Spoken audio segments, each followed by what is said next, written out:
Okay, so let's start our new session, that is CHFI. इसमें सबसे पहला आपका पार्ट है, that is the introduction of cyber forensics and computer forensics. So let's start. So what is computer forensics? If you are going to talk about the computer forensics, so computer forensics is just a branch of digital forensic science obtaining to digital evidence found in computers and digital storage media.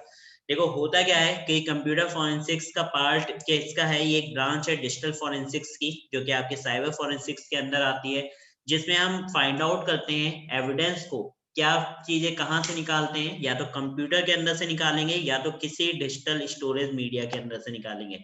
So it means the gathering of, yeah, to finding out the different types of evidence from the computer as well as the digital storage media. This is called as a computer forensics, right? अब इसके कुछ goals होते हैं, इसको करने के goals क्या है कि आपको करना क्या है, डिजिटल मीडिया को एग्जामिन करते हो, एग्जामिनेशन प्रोसेस यूज करते हो. कैसे करोगे? फॉरेंसिकली साउंड मैनर में करोगे. फॉरेंसिकली साउंड मैनर बोला जाता है by the using of forensic techniques, methods and procedures. अगर आप फॉरेंसिक्स के टेक्निक को यूज करते हो, प्रोसीजर्स को यूज करते हो, मेथड्स को यूज करते हो, तो उसको बोलते हैं फॉरेंसिकली साउंड मैनर. तो जो भी आप एविडेंस गैदर करते हो, किसी भी डिजिटल मीडिया को या किसी भी इक्विपमेंट डिवाइस को अगर आप एनालाइज कर रहे हो, एग्जामिन कर रहे हो, तो वो आपको फॉरेंसिकली साउंड मैनर में करना है. एंड इसका एम क्या है? To identify the evidence, to maintain the evidence integrity, to recover the data from there and analyze all the threats which is present in the evidence, and present facts, yeah, representing facts on the basis of reports and opinion about the digital information. So this is complete part of the computer forensic. So in short terms agar bolu, so computer forensics is just a branch, and in this we are basically going to find out, yeah, we are basically finding out the evidence from the system as well as the digital storage media, and performing some goals to examine the digital media by the using of forensically sound manner, yeah, by the using of forensic techniques, procedures and methodologies, to identify the evidence, to maintain the evidence integrity, to recovering the data from there, to analyze the threats, to represent the data, yeah, to represent the clues of facts in the reporting files, and opinion about the digital information. So this is the complete part of the computer forensics. Clear? हाँ sir. Okay, सो इसके कुछ objective होते हैं guys. Objective क्या होते हैं? To track. सबसे पहला ऑब्जेक्टिव क्या है कि ट्रैक करो. किसको ट्रैक करोगे? पिट्रेटर को. पिट्रेटर बोला जाता है अपराधी, जिसने साइबर क्राइम किया है. यानी टू ट्रैक द पिट्रेटर या to track the prosecute perpetrator of cyber crime. जिसने अपराध किया है उसे फाइंड आउट करना. This is our first step. Second होता है to gather evidence of cyber crime in forensic sound manner. जो भी आप एविडेंस कलेक्ट करने वाले हो वो आप प्रॉपर तरीके से, यानी कि वही procedures, techniques and different types of methodologies का, कौन सी? साइबर फॉरेंसिक मेथोलॉजीज का यूज करके आप गैदर करोगे. To estimate the potential impact of a malicious activity on the victim. Plus आपको ये भी एक आइडिया लगाना होता है, कैलकुलेशन करनी होती है प्रॉपर, कि जो भी विक्टिम था उसके ऊपर जो अटैक्स हुए हैं उससे कितना उसे इम्पैक्ट पड़ा है. यानी अटैकर ने जो भी अटैक किया था, चाहे वो ऑर्गेनाइजेशन बेस्ड अटैक था, चाहे वो आपका सिविल बेस्ड अटैक था, चाहे वो आपका क्रिमिनल बेस्ड अटैक था, तो जो भी उसने अटैक किया है उससे आपका जो विक्टिम है उस पर कितना ज्यादा इम्पैक्ट पड़ा है. तो इसका proper calculation, this is called estimate लगाना. ठीक है, तो एस्टिमेट लगाते हैं कि कितना पोटेंशियल इम्पैक्ट उसके ऊपर हुआ है. Next, to minimise the tangible and intangible losses of the organisation. Plus हम यहाँ पे मिनिमाइज ट्राई करते हैं कि जो भी आपका ऑर्गेनाइजेशन का लॉस हो चुका है वो तो हो चुका, बट उसको किस तरीके से और कम किया जा सकता है फॉर फ्यूचर पर्पसेस. तो कौन से टैंजिबल लॉसेस हैं, डायरेक्ट लॉसेस, कौन से इनडायरेक्ट लॉसेस हैं, that is the intangible losses. तो वो कौन से होते हैं ऑर्गेनाइजेशंस के लिए, वो हम डिस्कस करेंगे. एंड उनको मिनिमाइज कैसे करना है ये भी आपका एक गोल है. Now, to protect the organisation from the similar incidents in future. Plus आपको जो भी ऑर्गेनाइजेशन जिसके ऊपर अटैक हुआ है उसको प्रोटेक्ट करना है, यानी काउंटर मेजर्स आपको बताने पड़ेंगे ताकि उसके ऊपर दोबारा ये अटैक परफॉर्म ना हो. तो this is a complete part of computer forensics and cyber forensics. जिसमें आपने एक बेसिक डिफिनीशन समझी क्या है एंड उसके ऑब्जेक्टिव क्या होते हैं। आप अगर एक फॉरेंसिक इन्वेस्टिगेटर बनते हो तो आपको स्टेप्स कैसे कैसे करनी है वो हमने यहाँ पे डिस्कस करा। क्लियर? Okay sir. नेक्स्ट उसके बाद आपका पार्ट आता है दैट इज साइबर क्राइम। अब देखो, अगर आपको साइबर फॉरेंसिक्स करना है तो firstly you need to know what is cyber crime. अगर आपको साइबर क्राइम नहीं पता तो आपके लिए साइबर फॉरेंसिक्स काफी टफ पड़ सकता है, because if you don't know about like attack कैसे होने वाले हैं और उनको फिर ट्रेस क्या करोगे आप, right? So this is the same thing कि firstly you need to know about the cyber crime. So what is cyber crime? If we are going to talk about the cyber crime, the cyber crime is defined any illegal activity या illegal act involving a computer device या computing device, network, its system or its application.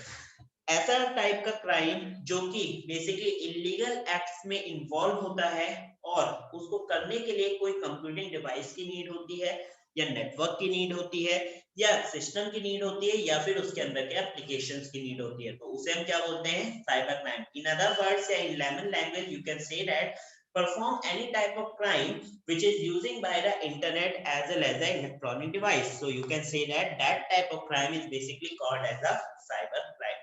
Clear? Now उसी के साथ हम discuss करेंगे types of cyber crimes को। ठीक है,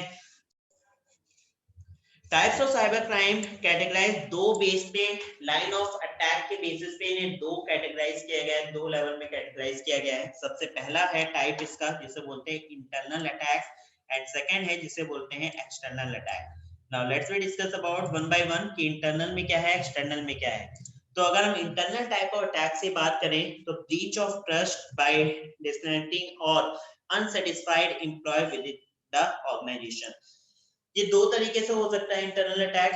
या तो हो सकता है कि जो एम्प्लॉय है वो ट्रस्ट तोड़ दे, है ना, ब्रीच कर दे, या तो हो सकता है कि एम्प्लॉय आपका अनसेटिस्फाइड हो कंपनीज की पॉलिसीज को लेके, तो उस केस में या ऑर्गेनाइजेशंस की पॉलिसीज को लेके, तो वहां पे जो टाइप ऑफ अटैक होता है उसे इंटरनल अटैक्स कहते हैं। तो इस केस में सबसे पहला एग्जांपल के लिए स्पाई यानी कि जासूस हो सकता है, यानी जो आपका एम्प्लॉय है वो हो सकता है जासूसी कर रहा हो और आपके जो प्रोजेक्ट्स वगैरह हैं जो से आपका काम हो रहा है कॉन्फिडेंशियल प्रोजेक्ट, उनको क्या करता हो, लीक करता हो, तो वो किसके अंदर आता है? Internal type of attack, that is called as spying. Next होता है थेफ्ट और थेफ्ट ऑफ इंटेलेक्चुअल प्रॉपर्टी। हो सकता है आपकी जो ऑफिस की प्रॉपर्टी है, जो वहां का डेटा वगैरह है या किसी टाइप के इक्विपमेंट डिवाइसेस हैं, उनका क्या करता हो, चोरी कर रहा हो, वो वहां से डेटा साफ कर रहा हो या डिवाइसेस को चोरी करके लेके जा रहा हो, तो इस type of crime is also involved which is called as a internal attack of intellectual property theft. Now next होता है manipulation of records. Suppose that अगर कोई एम्प्लॉय है और वो जासूसी करता है या किसी टाइप के आपके ऑफिस के अंदर जो रिकॉर्ड्स अवेलेबल हैं, दूसरों का डेटा अवेलेबल है, उसके अंदर चेंजेस कर देता है, मैनिपुलेट कर देता है, जहां पे उसे जाने की परमिशन नहीं है कि रिकॉर्ड्स रूम में, वहां पे भी जाके वो क्या कर रहा है, चेंजेस कर रहा है। तो this kind of attack is basically called as a manipulation of records in internal attacks of cyber crime.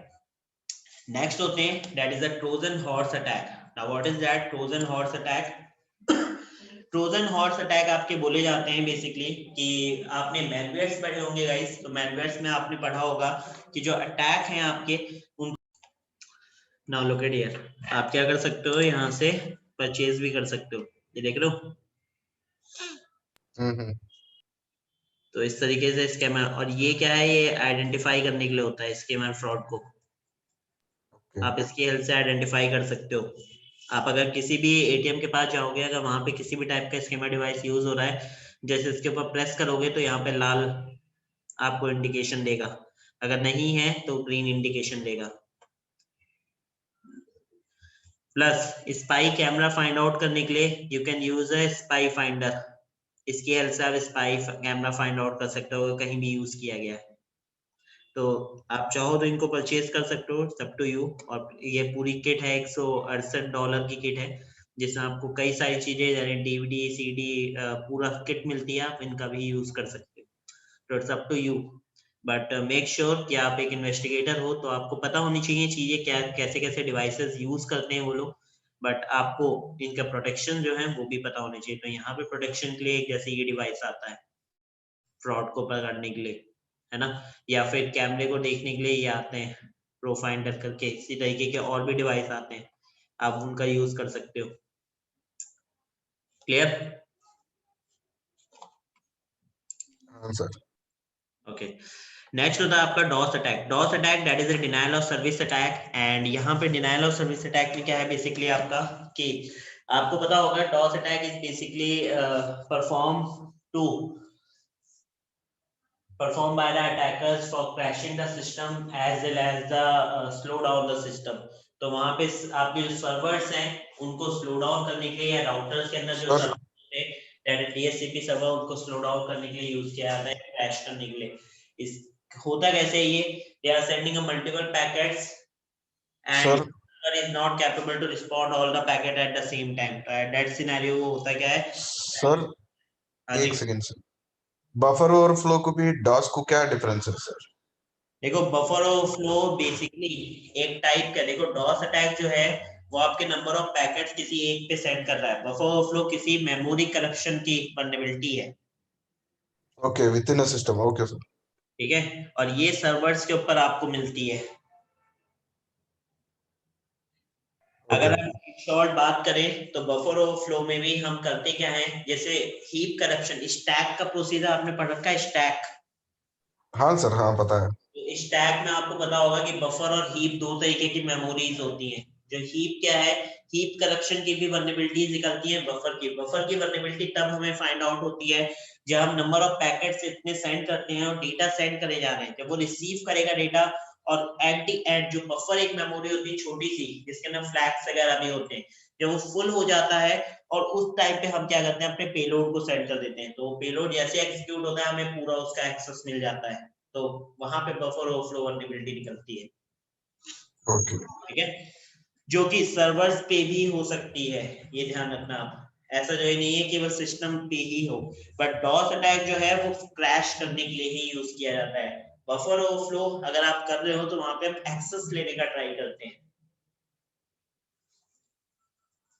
ठीक है, हाँ सर। नेक्स्ट होता है MITM attack. Man the mid attack, I already told you that is the capturing packet between the transmission channel. तो वो कैसे करते हैं, MITM के through.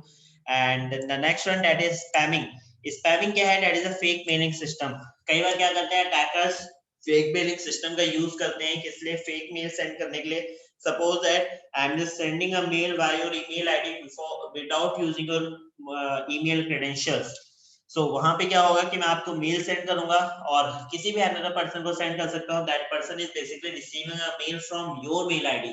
But if you are going to check and if you are going to check on your mail server in inbox कि आपने कोई mail भेजा था, सॉरी सेंड बॉक्स, कोई आपने कोई मेल भेजा था, तो वहां पे आपको कोई मेल नहीं मिलेगा, बट जिसको रिसीव हुआ है वो आपकी मेल आईडी से मेल को रिसीव करेगा। तो this kind of thing is basically done by the fake mailing system. Plus even and जो फिशिंग टाइप ऑफ अटैक्स होते हैं जो मेल के थ्रू किए जाते हैं, उसमें भी आपका स्पैम यानी कि फेक मेलिंग सिस्टम्स का यूज करते हैं। तो वहां पे हम जब अपनी ईमेल इन्वेस्टिगेशन करेंगे, एनालिसिस, ईमेल एनालिसिस, तो उसमें हम देखेंगे फेक मेलिंग सिस्टम कैसे काम करता है। क्लियर? ओके, तो